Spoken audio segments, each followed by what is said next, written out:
Bonjour à tous, aujourd'hui on se retrouve dans une nouvelle vidéo dans laquelle je vais vous montrer comment installer gratuitement Minecraft Java Edition sur votre iPhone ou iPad, parce que vous pouvez l'acheter sur l'App Store, c'est 7 € donc c'est rien du tout, mais c'est la version Bedrock, ce qui est très embêtant car c'est une version qui est nulle très clairement.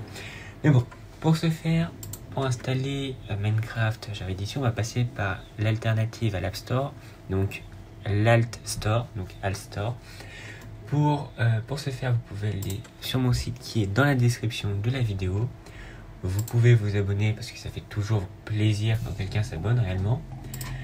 Moi je ne peux pas m'abonner à moi-même, c'est évident. Attendons quelques petites secondes. Mais donc du coup le but ça va être d'installer un store, d'installer dessus Minecraft. Et il vous faudra un compte Microsoft possédant Minecraft.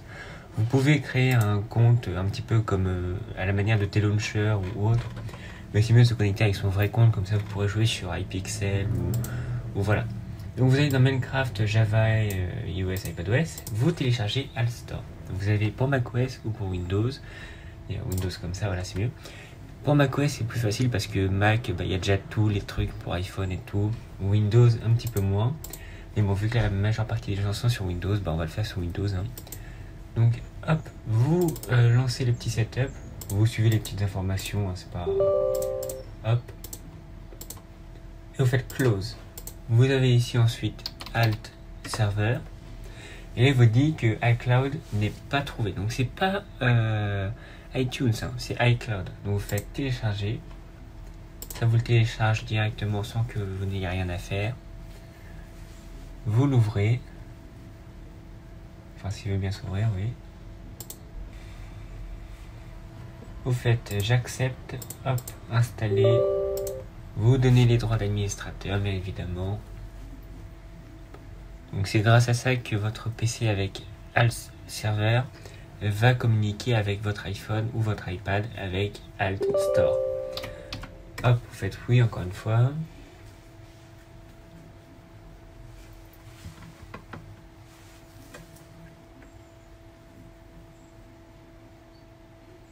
Voilà, c'est bon. Donc là, ah oui, il faudra redémarrer votre PC, ce que je vais faire maintenant. Quand votre PC vient juste de redémarrer, vous avez cette page iCloud. Pas besoin de vous connecter, tout du moins je ne pense pas, on verra après. Vous allez juste lancer Alt Server. Il apparaît en bas, alors moi je l'ai lancé 2 fois du coup. Il apparaît en bas. Si jamais il vous dit qu'il ne trouve pas iCloud et tout, vous avez juste à suivre les petites étapes qui vous demandent. Il vous dira là où se trouve le fichier. Vous allez du coup dans votre PC, programme machin. Vous allez là où il vous demande. Vous sélectionnez le dossier et c'est bon. Du coup, je vais lancer l'enregistrement d'écran sur mon iPad. Alors je fais oui, j'accepte les machins. Alors, hop, ça se lance. Et donc, il faut bien évidemment brancher votre PC à votre iPad et vous faites Install Alt Store. Putain, c'est compliqué à dire cette merde là. Du coup, vous vous connectez avec vos identifiants Apple. Hop.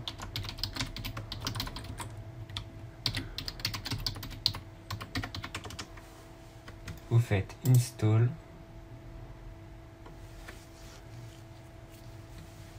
Donc là, vous faites OK. Voilà. Donc là, ils nous disent qu'ils sont en train d'installer Alt Store, tout va bien. Alt Store est un programme qui est totalement open source, donc il est open source, donc il n'y a aucun problème avec votre identifiant Apple ou autre. D'ailleurs, Apple propose, si jamais on doit rentrer son identifiant Apple dans d'autres applications que ce qui est fait par eux, vous pouvez créer des mots de passe temporaires, voilà, si vous voulez être plus sécurisé. Mais c'est vraiment sécurisé, c'est un truc open source, vous pouvez voir tout le code source et tout, et d'après toutes les personnes qui l'ont vu, il n'y a aucun problème. Du coup, on est sur l'iPad, vous lancez Alt Store. Vous allez dans Browse et Source en haut à droite, et vous allez rajouter toutes les sources qui sont dans Trust Source. Alors, comme ça, tout va bien. Je ne sais pas si dans 5 ans il y en aura 8 milliards, mais bon, pour l'instant il n'y en a pas énormément. Donc vous mettez toutes les sources possibles, voilà. Et vous descendez et vous allez trouver une application qui s'appelle Pojave Launcher. Vous avez juste à faire get. Bon, moi je l'ai déjà, donc je vais faire juste open. Ah oui, vu que je l'ai installé avec un autre PC que ce que j'avais fait avant, on va supprimer l'application, comme ça on va le faire en direct, hein, ce sera mieux. Faites free, et puis bah, ça va s'installer tranquillement. Hein. Vous avez d'ailleurs d'autres applications qui sont très intéressantes avec Alstar, comme UTM qui vous permet d'installer Windows, Linux, macOS ou Debian ou ce que vous voulez sur votre iPad. Donc ça c'est très très bien. Vous avez des émulateurs de Wii, de DS, vous avez énormément de choses. Et bon, là nous pour l'instant on va s'intéresser à Pojave Launcher. Donc bon, la dernière mise à jour date de quand? Elle date de 19 décembre 2022. Donc ça c'est un projet qui est totalement... il n'y a pas besoin de jailbreak ni rien, ça fonctionne comme ça. D'ailleurs pour les iPads qui sont compatibles ou non, prenez quand même un iPad qui est assez récent, hein, pour les iPhones. Ne prenez pas genre un iPhone 6 ou 6S ou alors un iPad Air 2 par exemple. Hein.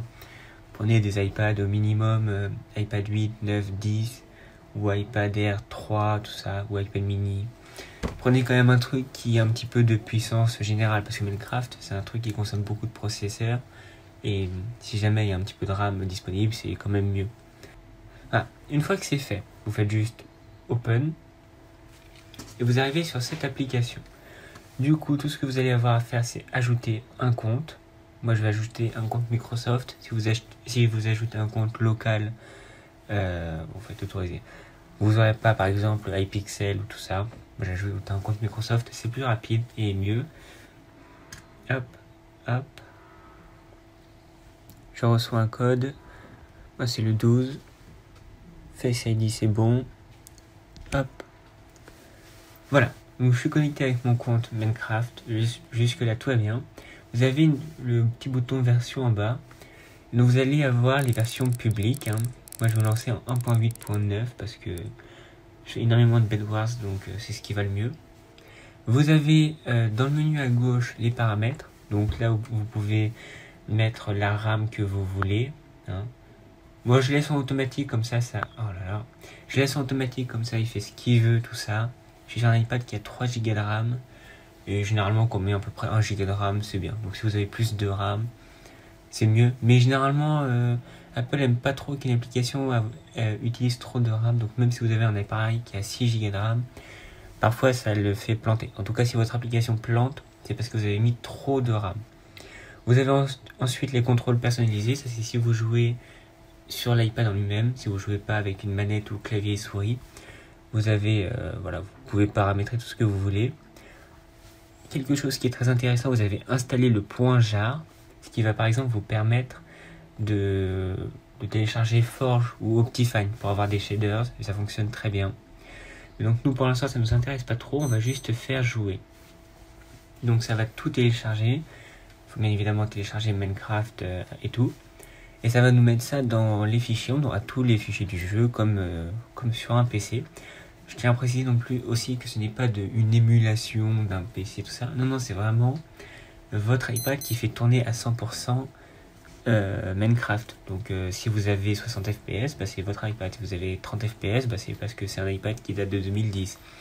C'est vraiment... voilà.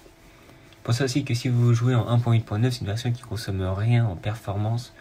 Du coup, vous resterez à du 60 fps constant, même sur un iPad assez mauvais, ce qui est assez difficile à atteindre en 1.19.3 par exemple. Voilà. Donc là vous allez avoir attente du gîte. Vous allez retourner sur votre PC et vous avez toujours votre petit Alstar et vous avez Enable gîte. Vous mettez Pojave Launcher et là votre jeu va se lancer. Hop, ok. C'est un petit peu le point négatif, j'ai pas encore trouvé trop de choses pour se séparer du PC.